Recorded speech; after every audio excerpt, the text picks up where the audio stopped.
Dikirim via Google Form. Enggak.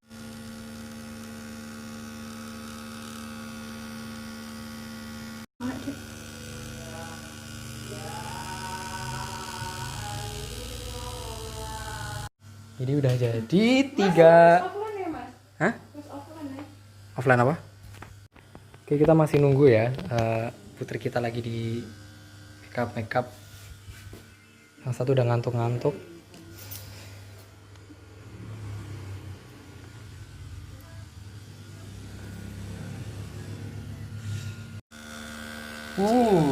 Cantik sekali. Ini berkat Jangan dilihatkan ya. Rembes ini. rembes katanya. Jadi nanti kita lihat fullnya ya. Udah selesai dan ini hasilnya. Senyum dong. Seling. Dan ini juga, oh ini nggak di make upin. Terima kasih Kak Ines. Ya ampun, jangan ya. Oh ya, jangan lupa follow IG-nya apa? Ines di Alananda. Ines di Lalananya ya, di sini. Tik tik tik.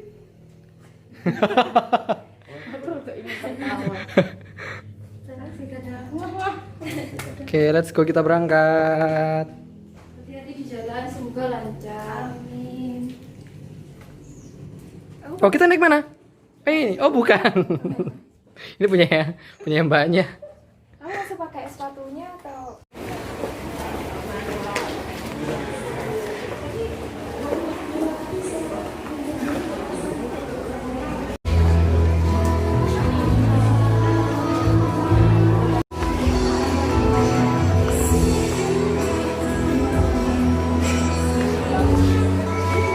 Nah, acaranya yang di sini. Boleh nih gini kan. Boleh libatin di.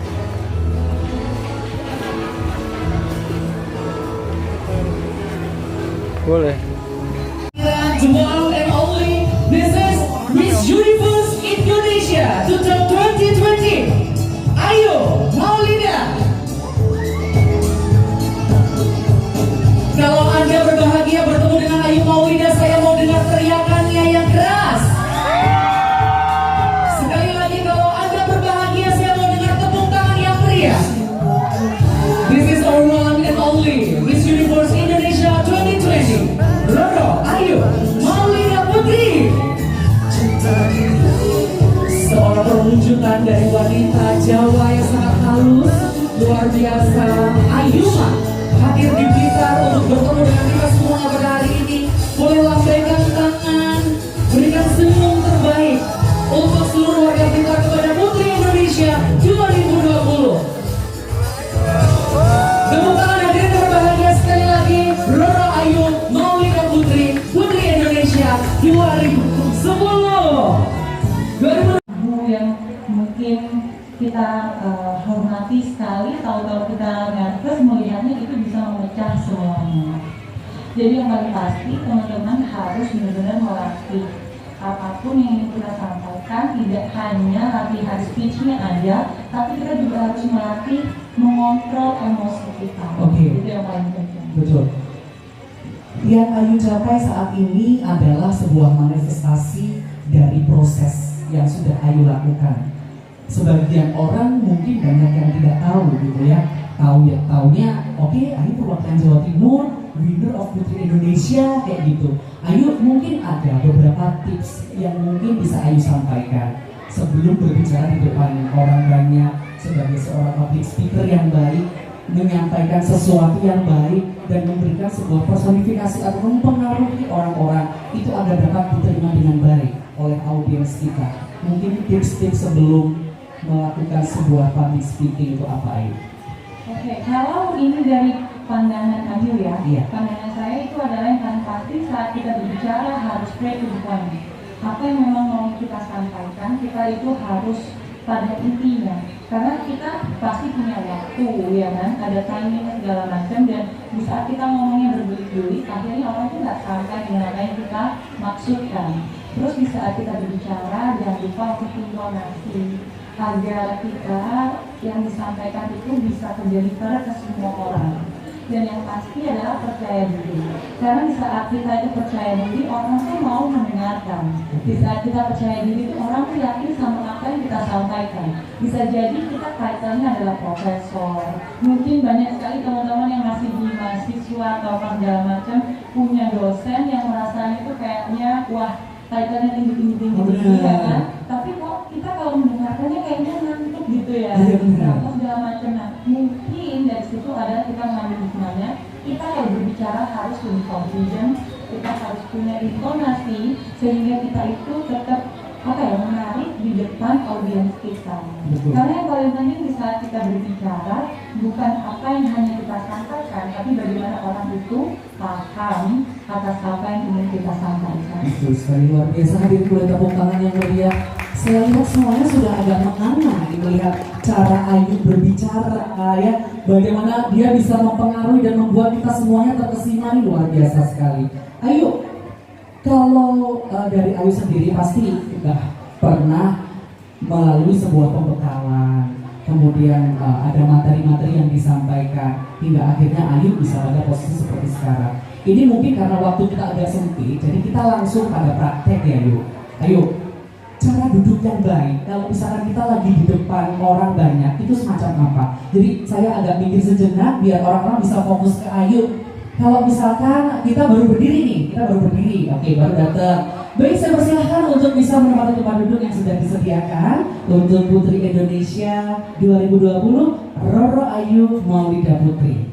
Oke, jadi cara duduk yang benar adalah kita harus melihat audiens kita itu siapa, ataupun panggung kita itu bagaimana. Apakah terlalu tinggi dari posisi yang menonton atau tidak? Karena kan kita itu kalau misalnya pakai rok pasti akan bisa kelihatan ya kan. Bisa ada yang tidak ingin kita tunjukkan itu ternyata tertampilkan gitu. Jadi duduk harus ditutup, berarti jangan lupa belakangnya di diseret gitu. Terus baru kita singkirkan. Kaki ke samping. Tertutup, jadi walaupun kita ngomong, kita percaya diri bahwa nggak akan ada yang lihat sesuatu yang kita ingin tunjukkan gitu. Nggak akan paham kalau nggak akan praktek ya. Kita praktek dulu. Saya undang semuanya untuk bisa bangkit berdiri, termasuk yang di depan ya. Ini kalau nggak praktek pasti pulang dari sini hilang pasti ya.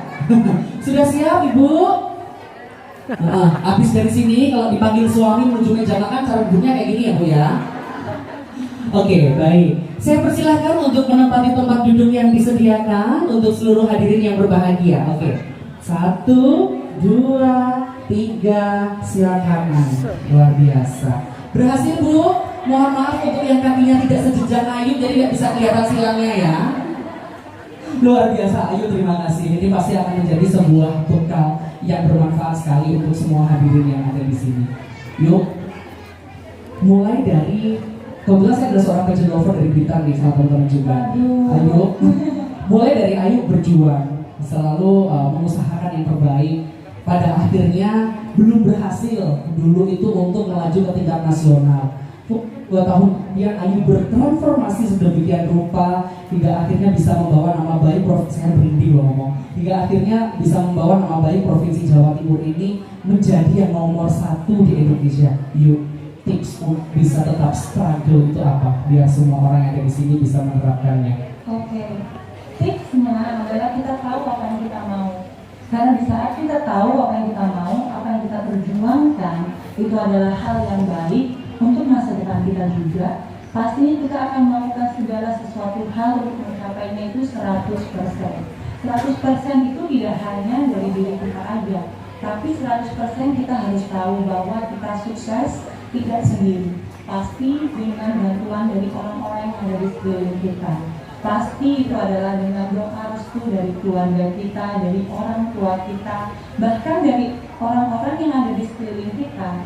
Dan jangan lupa bahwa dengan kita melakukan hal baik kepada orang lain, percayalah bahwa itu adalah manifest dari nanti doanya dari mereka akan mengantarkan kita kepada kesuksesan kita.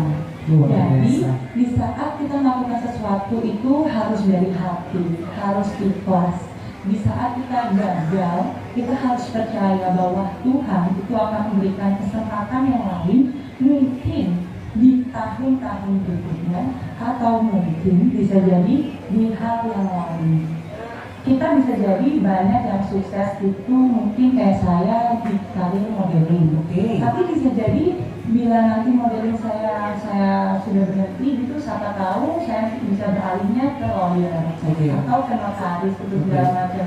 Semua itu adalah peluang. Tinggal bagaimana kita itu berjuang, tinggal bagaimana kita bersungguh-sungguh melakukannya. Dan jangan lupa yang selalu saya sebutkan saat itu di jawaban top 3 saya, bahagia, itu adalah bersyukur. Karena dengan kita bersyukur, kita dengan hasil yang kita miliki sekarang, percayalah Allah itu pasti akan memberikan lebih dan lebih.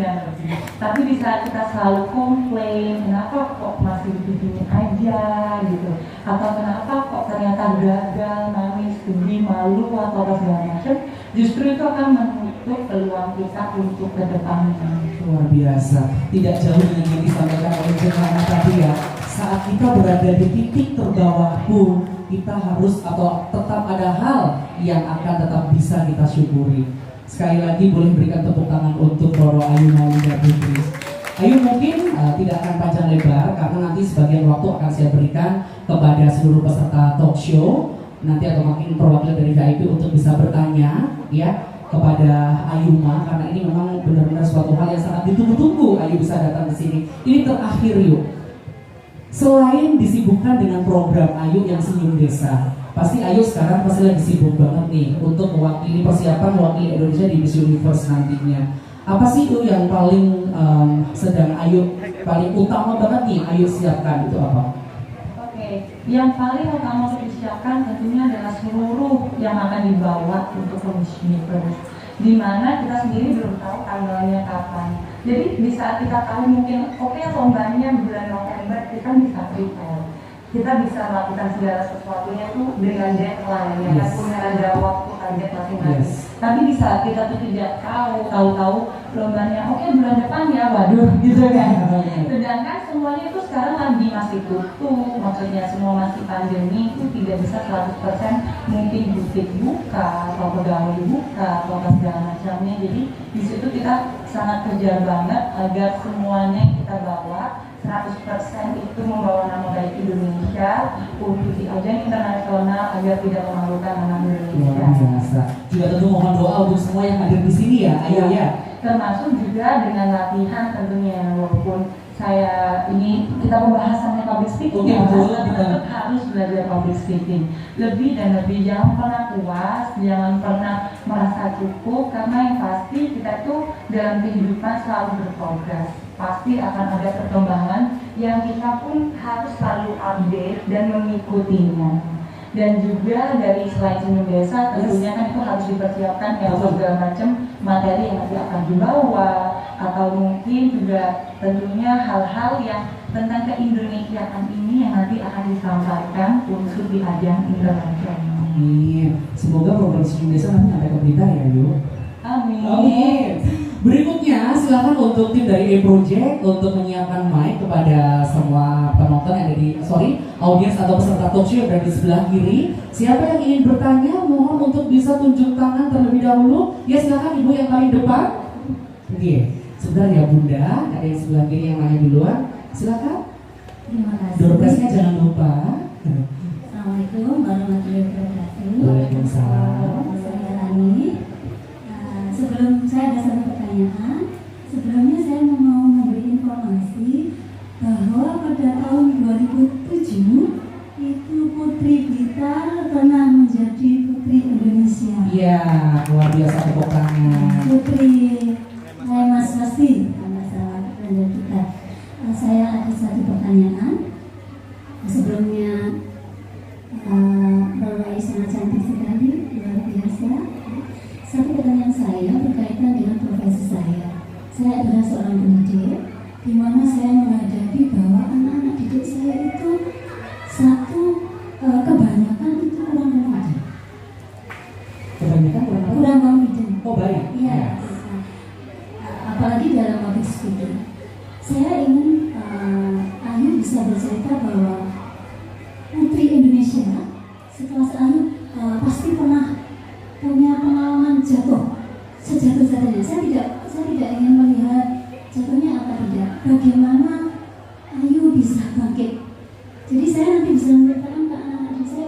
se-Indonesia itu yang cantiknya luar biasa itu, mungkin dia pernah jatuh sedalam-dalamnya dibanding dengan saya atau anak-anak muda kita yang prestasinya masih mau berkembang. Terima kasih Ibu. Yes, terima kasih Ibu. Langsung jawab aja ya. Jadi tadi sedikit mungkin pertanyaannya nyambung dengan pertanyaannya Anda, bahwa untuk kita bangkit di saat kita jatuh, kita itu harus, mungkin yang bisa saya tambahkan adalah kita melihat orang yang di atas. Melihat orang yang di atas itu untuk apa? Bukan untuk kita menjadi rendah hati, tapi justru untuk membakar yang namanya semangat kita, agar bahwa kita itu bisa untuk meraih titik yang tinggi gitu. Seperti quote dari Bung Karno yang selalu saya tanamkan dari saya masih sekolah sampai saya lulus kuliah pun, bahwa adalah cita-citalah setinggi langit, bila kau jatuh di antara bintang-bintang. Jadi jangan pernah kita selalu rendah diri. Buat teman-temannya mungkin ibu, mungkin bisa diputarkan video-video orang sukses, tapi mereka yang sebenarnya berasal dari latar belakang yang rendah. Nah itu pasti akan membangkitkan semangat teman-teman, pasti akan membangkitkan semangat seluruh masyarakat Blitar, bahkan Jawa Timur, Indonesia, bahwa siapapun kita tuh bisa menjadi orang sukses, karena masa depan kita yang pegang itu adalah kita. Tinggal bagaimana kita itu selalu berusaha dan kita itu berada di lingkungan yang sesuai. Seperti kalau yang kata orang, kalau kita dekat dengan orang penjual parfum, pasti kita ikut wanginya. Jadi bisa seperti saya mau lulus kuliah aja, kan pasti kerja waktu ya, kayak untuk skripsi segala macam. Saya selalu mendekatkan diri kepada teman-teman saya yang rajin kuliahnya juga untuk melakukan pengerjaan skripsi itu bareng-bareng. Karena bisa kita mengerjakan skripsi sendiri itu pasti rasa semangatnya sedikit kan, dibanding kita mengerjakannya bersama-sama biar cepat selesai. Nah itu seperti itu. Jadi mungkin teman-teman ibu lebih dibanyakan lagi menonton video yang orang-orang sukses, melihat orang-orang yang tinggi-tinggi di sana, agar kita tuh semakin semangat gitu. Tapi juga jangan lupa untuk selalu down to earth, selalu rendah diri untuk melihat yang ada di bawah kita. Kembali lagi kita syukuri bahwa dengan sebesar apapun kegagalan ataupun kesuksesan kita, masih banyak saudara-saudara kita yang ada di bawah. Luar biasa, terima kasih. Pertanyaan berikutnya, Ibu, iya, boleh mic-nya? Terima kasih atas waktu yang diberikan. Assalamualaikum warahmatullahi wabarakatuh. Waalaikumsalam warahmatullahi wabarakatuh. Mbak Ayu cantik. Mohon maaf sebelumnya, mungkin kami mau bertanya yang istilahnya untuk organisasi kami. Kami dari Serak Sabaya ini kan berkecimpungnya, judulnya aja sudah Serak Sabaya. Nah, tentunya kalau kita sudah membawa nama kebaya, bagaimana pesan dari Mbak Ayu untuk kami para Serak Sabaya dalam arti untuk kepribadian, karena kami ini walaupun sudah banyak usia, namun demikian mungkin pengalaman tentang kepribadian tentunya banyak sekali dari penjenengan yang masih belum. Begitu yang bisa saya katakan. Terima kasih sebelumnya.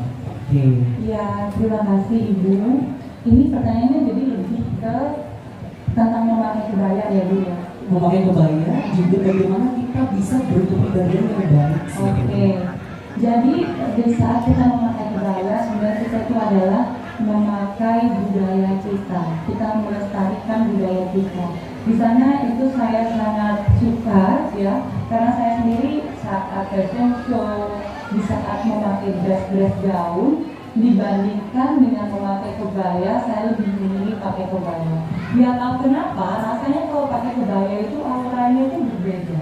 Kita aura keindonesiaannya itu akan keluar gitu. Dibandingkan kita menggunakan dress French style. Di saat kita memakai kebaya, secara tidak langsung kita mengatakan kita bangga dan kita adalah wanita Indonesia yang independen dan kita adalah wanita Indonesia yang elegan. tanpa kita berbicara apapun. Karena dengan kebaya itu sudah menyampaikan seluruh aura dan karismatik sosok seorang wanita. Dan untuk kepribadian sendiri, Ibu, mohon maaf kalau saya juga kalau dibandingkan dengan Ibu dan ibu-ibu semua di sini pasti juga masih sedikit tentang pengalaman.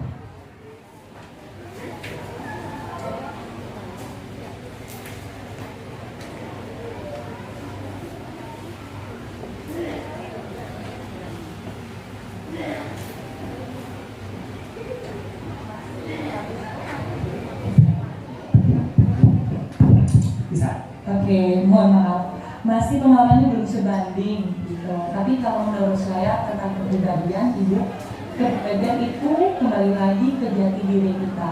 Saya pun pribadi sebenarnya kalau dari kecil didikannya itu lebih ke tomboy, lebih suka ke main sepak bola, main basket, main badminton segala macam yang lebih ke cowok, ya kan. Tapi di sisi lain saya tahu bahwa saya itu adalah sosok seorang perempuan yang nanti akan menjadi seorang wanita yang nanti akan kembali ke keluarga. Kepribadian itu pada intinya adalah kita menjadi diri sendiri, tapi tidak lupa dengan kodrat kita. Mungkin saat kita itu adalah tomboy yang sebagai contoh, tapi kita ini akhirnya di saat waktu tertentu seperti hadir di sini, kita tetap harus dandan, kita tetap harus menjaga sikap, kita tetap harus sesuai dengan temanya.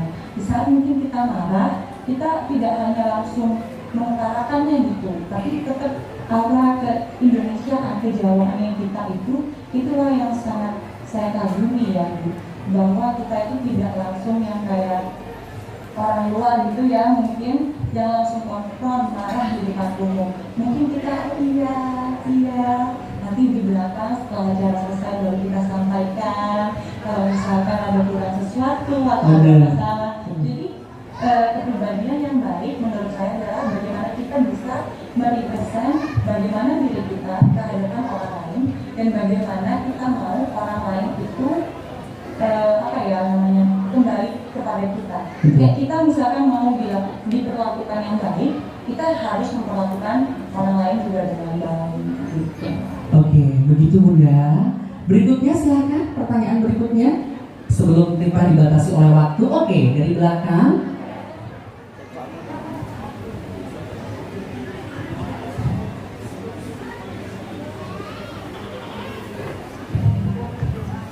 Silakan boleh angkat tangan tinggi biar kelihatan oleh tim kami.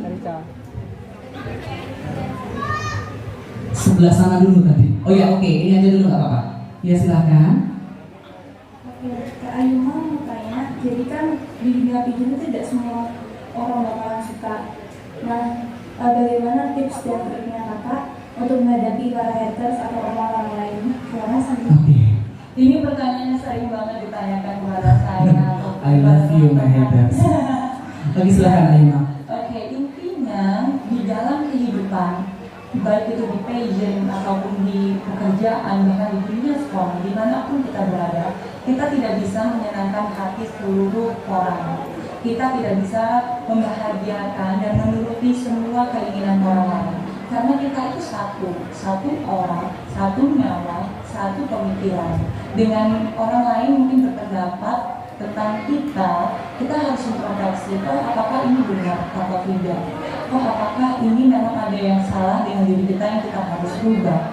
Tapi ataukah itu sebenarnya hanya cacian karena orang itu mungkin sirik terhadap kita. Sirik itu bisa jadi karena dia itu benci, atau bisa jadi sebenarnya dia itu ngefans sama kita. Dia itu sebenarnya merasa kok aku nggak kayak gitu ya, gitu. Benar. Jadi itu kita ambil positifnya aja. Kita ambil bahwa kembali lagi kita tidak bisa menyenangkan hati semua orang. Yang pasti kita tahu kita berada di jalan yang benar. Dan di saat kita diberikan kritik, kita mendengarkan. Tapi bila memang itu tidak benar atau itu tidak sesuai dengan kata hati kita, kembali lagi kita itu satu orang, satu nyawa, satu pemikiran. Kita bisa memilih kehidupan kita sendiri dan yang baik untuk diri kita. Oke, seperti itu. Jadi memang kita ini bukan brownies ya, yang disukai oleh semua orang ya. Kita juga bukan lapis khusus yang semua orang Blitar, juga semua orang Indonesia suka ya. Karena kita adalah diri kita sendiri, kita harus tetap menjadi diri kita sendiri dan menjadi versi terbaik dari diri kita sendiri. Silakan pertanyaan berikutnya. Dari belakang dulu, ya nanti giliran ke depan. Mbak yang pakai baju kebaya merah, jadi bertanya kak. Oke, masih ada waktu berapa menit lagi tim? Biar saya bisa membatasi waktu 30 detik. Oh baik ya. Silakan. Oke, cek dulu. Semakin ditekan, semakin itu nggak nyala mbak ya. Oke, silakan. Bagaimana Kak Ayu sebagai Putri Indonesia menyatukan kemampuan antara akademik dan non-akademik? Terima kasih. Akademik dan non-akademik mungkin maksudnya ya. Oke, udah sarjana hukum, cantik, tinggi, Putri Indonesia. Nah itu gimana tipsnya yuk? Oke, dari awal saya memang sebelum masuk ke Putri Indonesia, saya memang sudah berkarir sebagai model. Dan di sana saya memang mulai dari SMP kelas 3. SMP kelas 3 saya masuk di karir model itu memang saya diingatkan sama mama bahwa jangan lupa, mama itu maunya kamu itu adalah sekolah nomor 1. Dari sana arahannya dari keluarga sangat kuat, dari mental diri kita sendiri pun juga kuat. Jadi kita tahu arah yang kita mau itu apa. Dalam diri saya sendiri dari kecil saya tahu dan saya mau adalah saya lulus sarjana, selesai itu mau jadi apapun saya itu masalah nanti. Karena itu adalah restu dari mama saya. Mama saya memberikan restu seperti itu dan itu sejalan dengan yang saya lakukan. Untuk masalah akademik dan non-akademik, jadi jangan lupa bahwa apapun ekstrakurikuler kita, apapun kegiatan kita yang ada di luar, kembali lagi ke diri saya yang pertama adalah akademik.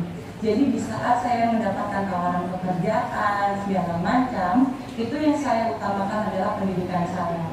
Saya lihat dulu schedule-nya ini bisa atau enggak. Kalau memang memungkinkan untuk izin, saya izin. Tapi di saat izin nggak masuk sekolah itu saya nggak hanya meninggalkan gitu aja. PR itu sebelum saya bolos, bukan bolos ya, sebelum saya izin tadi, itu saya tuh udah tanya ke gurunya, ibu mungkin minggu depan saya nggak masuk tanggal ini ada PR apa, ada ulangan nggak ya? Kalau ada ulangan saya mau susulan gitu. Oke, apa segala macam. Untungnya sekolah saya tuh mensupport saya karena memang mereka tahu saya itu tetap bertanggung jawab dengan nilai saya. Alhamdulillah walaupun dengan tetap sekolah, dengan tetap berkarir, saya tetap selalu ada di 5 besar. Dari SMA sampai saya lulus itu selalu tetap berada di situ. Dari sana sekolah itu jadi percaya. Makanya dari situ kalau teman-teman mungkin bingung perkara sekolah dan juga aktivitas di luar, kita buktikan dulu yang wajibnya kita itu adalah sekolah. Kita buktikan kepada guru-guru kita, kepada orang-orang tua kita bahwa kita itu punya tanggung jawab dan bisa balance. Kalau misalkan kita ada pekerjaan pun, kayak misalkan lomba seperti ini ataupun fashion show, saya selalu membawa PR saya selalu membawa buku untuk dibaca segala macam, tugas segala macam itu selalu diselesaikan. Mungkin teman-teman yang pernah fashion show sama saya di skala saya masih skripsi, saya selalu bawa skripsi saya kemanapun saya pergi. Jadi dari sana semuanya itu balance, tapi yang paling utama adalah sekolah dulu. Kenapa? Karena pada saat kita itu sebenarnya menyelesaikan sekolah kita duluan, kita itu sebenarnya juga memudahkan jalan kita sendiri. Di saat akhirnya saya sudah lulus tepat waktu, akhirnya di saat saya pun masih muda, sebenarnya masih 22, 21 waktu lulus, itu saya bisa bergerak bebas. Saya kewajiban sudah lulus, sudah selesai, saya mau berkarya juga lanjut nyantai, nggak yang bingung segala macam. Karena semakin kita molor semesternya, semakin kita molor, semakin nggak cepet-cepet lulus, semakin nggak balance gitu semuanya. Oke, itu ya. The last question, silakan dari depan. Ya. Last question dari sebelah sini tadi sudah angkat tangan duluan.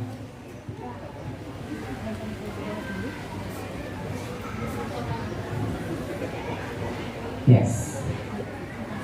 Terima kasih Pak Ayuma. Maka sama-sama. Ini mewakili Vision Lover yang ada di Blitar mungkin. Mas boleh diangkat dulu bannernya Mas. Luar biasa loh, tepuk tangan loh. Mewakili Pigeon Lover yang ada di sekitar sini mau nanyakan apa arti Pigeon Lover untuk Kak Ayuma. Oke. Dan ingin melihat Kak Ayuma untuk tantangan satu saja mungkin bisa untuk opening di Miss Universe. Oh iya, luar biasa ya. Latihan dulu yuk di sini Mas Utria ya. Oke. Apa arti Pigeon Lovers untuk seorang Roro Ayu Maulida Putri? Iya, sebelumnya requestnya banyak ya Mas. Emang kayak gitu sih, Pigeon Lover maunya banyak ya. Enggak, thank you so much sebelumnya seluruh Pigeon Lovers sudah hadir di sini. Arti Pigeon Lovers bagi saya itu adalah 100% my everything. Kayak dengan mereka saya itu ada di sini. Karena dengan mereka akhirnya saya itu memiliki kepercayaan diri untuk mengikuti Putri Indonesia. Dengan mereka saya memiliki semangat di saat saya lelah. Di saat saya itu sudah mungkin stres atau lelah di dalam hati, saya mengingat kembali bahwa banyak sekali orang yang mendukung saya di luar sana. Banyak sekali orang-orang di luar sana yang mendoakan saya untuk membawa nama baik Indonesia di ajang luar negeri, ajang internasional, dengan bertemu dengan ratusan orang, dengan puluhan wanita cantik di berbagai dunia. Dengan Pigeon Lovers, itulah adalah kekuatan tersendiri dalam kesuksesan saya pribadi, dengan seluruh saudara-saudara saya tentunya trio romansa, dengan segala apapun kekurangan yang mungkin pasti ada haters atau segala macam.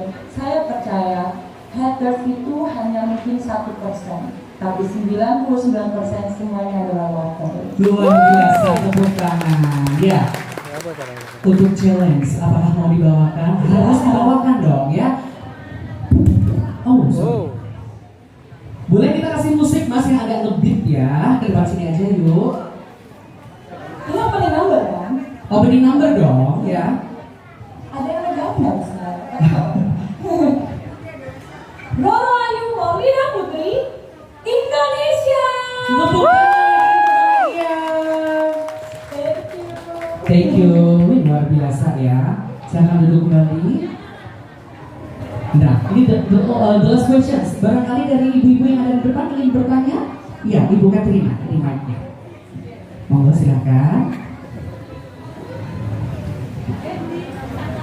Terima kasih Cik Ayu Maulida. Kalau di sini kami memanggilnya Cik ya, karena Surabaya memiliki etos memanggil dengan sebutan Cik untuk perempuan. Kalau Cik Ayu boleh tidak berbagi sedikit dengan kami Surabaya? Kira-kira ada nggak rahasia khusus ya? Rahasia khusus itu bagaimana caranya?